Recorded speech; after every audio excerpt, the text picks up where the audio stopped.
And welcome back to Real People, Real Life. And we are still here with two wonderful gentlemen, Chris and Kelly from, what exactly is the organization called that you're? Kansans for Hemp. Kansans for Hemp. Okay, and if somebody wanted to get a hold of you guys and become part of the movement, how would they do that? So we're on Facebook at Kansans for Hemp, and we're also on Twitter at Kansans #4 Hemp. We also have email, and we have a phone number that we've got there on the. And what is your email? Kansans4Hemp at gmail.com is our collective email. And then we have our own emails And then what's the phone number that somebody can contact you at? Is that a good one there? Yeah. All right, and it's 785-577-1954. 785-577-1954. See, you almost made me put my glasses on. Okay, so we've touched a little bit about the topic of hemp. And just to clarify again for our viewers, we are not talking about medical marijuana or recreational use marijuana. We're not talking about marijuana. We're talking about a product that can be industrialized and used for so many things that the list of things it can't be used for is way shorter than the list that it can, right? Yes. Okay, so there are a lot of concerns throughout the community about this product and how it can affect the environment, how it can affect the individual's pocketbook, just different things. So let's go ahead and let's get into the water real quick. Yeah. So there are tons of resources out there on the internet, but I just kind of wanted to go over just some basic facts about hemp. And really the fact is hemp itself does a lot to reduce water footprints because of the amount that it's needed to grow. It has a very shortened growing cycle compared to other crops like corn and cotton. You can get sometimes 2, maybe 3 grows in a season as opposed to others. And it uses sometimes a third less water, almost 2 to 4 times less water than other crops such as corn and cotton. Which, I mean, for Kansas, that's going to be huge because we know we've got depleting we have a water resources. issue. I mean, the Oglala, and there's much work that's being done to replenish those sources like the aqueous beds, replenishment project, and the Oglala aquifer.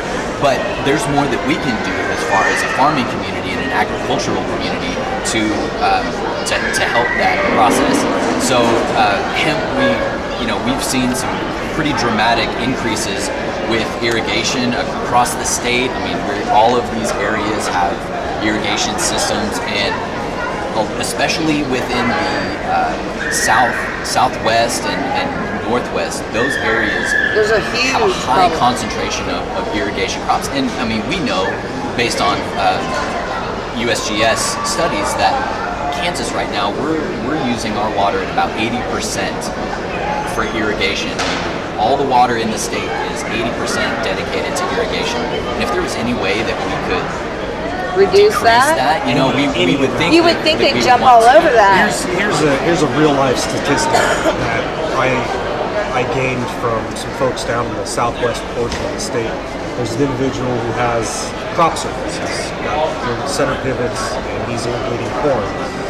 And in his town of 2,200 people, in 2 weeks, he uses for his irrigation on several of the center pivots.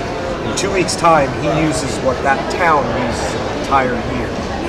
So the amount of water that they use in a year, he uses in 2 weeks irrigating his crops, and he knows this, and he doesn't necessarily like it. But this is the only way.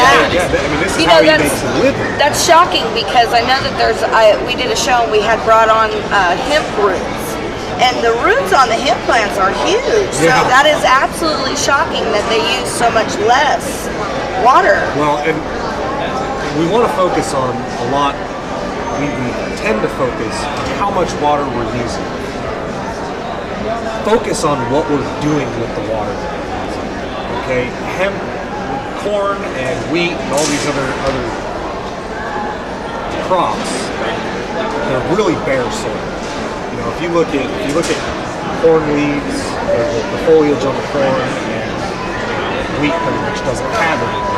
That soil is exposed, and evaporation is happening right out of the soil as soon as the water hits it. Oh, I see what you're saying. Hemp has great big leaves. Huge coverage. Real dense. So it's keeping that Moisture in the ground. evaporation from happening at such a rapid rate. So it's keeping a lot more of the moisture in the soil. Which is how it can use it more. And because the leaves are so big and it's such a dense, vigorous canopy, the weeds are choked out on the bottom, which then, translates to better soil. Less input. Less input, there's less soil erosion, there's better bioavailability, biodiversity within the soil. So, for those of the people that are in agriculture currently and they're very familiar with the crops that they're currently using, but are looking into switching it up, I mean, it costs less, you can produce more in a shorter time. Is that what I'm hearing? The associated costs with it, as far as what your input is going to be and what your return is going to be. In a state like Kansas right now, there's a lot of questions that we don't have answers for. We're trying to reintroduce something into a market at the same time that we're trying to build that market in a state that has Had zero. Right, has not been For 80 involved years. in this in 80 years, right? And so now we're trying to say, okay, we're going to bring this into your ag markets, and here's what seed is going to cost in other parts of the state. Where's my money going to be spent in retrofitting my equipment? How am I going to get my equipment up to date with? Is there a lot of changes that will take place? There's a substantial amount of change that is going to take place. Some of it can start off small. You can use a lot of your equipment that you're using today. They find more success with conveyor belt types than chain driven augers, things like that, just because it is so dense and so tough. It does tend to be a little harder on the equipment. So there is, but now we're talking about implement markets. Right now, you ask anybody to implement sales, and they're going to tell you that they're not selling as many implements as they have been. Now we're going to bring some more implements in. That's going to create jobs It's there. opportunity, exactly. It's just more opportunity. Now we're talking about bringing in refinement facilities and refining the raw material down into either pressed oil. That's going to take people. Decorticators, Decorticators, decorticators. You could get a small decorticator from your farm that's going to help you on your farm, or you could get a giant one that's going to help an entire county's worth of farmers. There's a lot of opportunity, and yeah, with anything, there's going to be input costs. We're not telling you that you're going to go sprinkle some seeds on the floor and walk away, and this is just going to be some great, glorious 20-foot crop. You see the stuff growing on the side of the road that's 3 foot tall. It's a close relative. Hemp, we're talking about 20-foot tall. You can throw a kernel of corn into your yard, and you're going to get Something's going to grow. You're going to get a corn stalk, sure, but it's going to be this tall, and So there are techniques. Right, if you want 20-foot plants, you're going to put some work into it. Yeah. But what we're finding, though, in the states that have gone down the road of regulation and full implementation, their return on investment is exponential. Yes. It is only positive.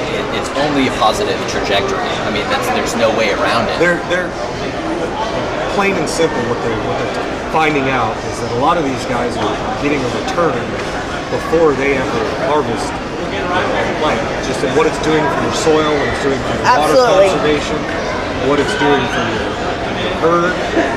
You're getting your benefit before you ever get a problem. It's all about sustainable development and sustainable ecology. Okay, now, a lot of people out there are trying to discuss this topic and promote this topic and talking about the jobs that it will produce. Now, there's no way to guarantee anything, but I mean, this will bring a lot of opportunity to the community. If you bring hemp into Kansas right now, it's going to do the same thing it's done everywhere else, which how many places is it right now? 31 between 30 and 32. I think the actual number is 32. It might be creeping up on 33 at this point. But guaranteed, you're bringing in something that has no market for it here. Nobody is going to come in here and say, hey, we're going to build a couple factories, we're going to employ several thousand people in your state when you get hemp going. Nobody's going to come in and invest that until we have it implemented and we're growing it. Once we start growing it, all these manufacturers are going to jump on board. And a lot of the manufacturers that are already here in Kansas manufacturing things are now going to start There'll be new opportunities. investing in other fields. Yeah. You know, like I said, pressing for oil and your fibers are going to be your biggest markets. You know, those fibers, we have companies right here in Kansas that make batteries, right? Hemp was Batteries? Batteries. Hemp was used in insulation of large batteries. Large. Fiberglass insulation. There's companies very close to us that produce fiberglass insulation. Now they can start putting hemp into their manufacturing process. Start manufacturing hemp insulation. Really, the demand is here. I mean, we're already we purchase so many products that use hemp that we import from other countries, and if we could be cultivating, processing, manufacturing domestically those products here, we would then be exporting and helping the world economy. We would be lowering our imports and raising our exports. Absolutely, and how that can benefit. That's what we're preaching all over. Is we need to export more and import less. Exactly. This is exactly and this is a start. Now, this is a study that was done. I'll just quote this really quick. This was done in Kentucky, and basically there are a few different tiers, but it says that if one processing facility and one industrial hemp paper pulp plant was established in Kentucky, industrial hemp would have an economic impact of 771 full-time equivalent jobs, and that's $17.6 million in worker earnings. So that's just paper alone. And that doesn't even that's just one of the many things that it can do. You know, we never have enough time to get into everything, but we are out of time. I want to thank you again for coming, Chris. Thank you, Kelly. Tell them again one more time how they can get a hold of you if they want to be part of the movement. Facebook and Twitter, it's at Kansans for Hemp or Kansans4Hemp at gmail.com, or you can call me at 785-577-1954.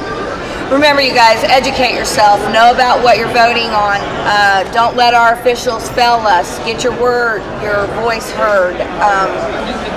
Kansas for hemp. So let's produce some positive things for a change. And that's it for us, real people, real life.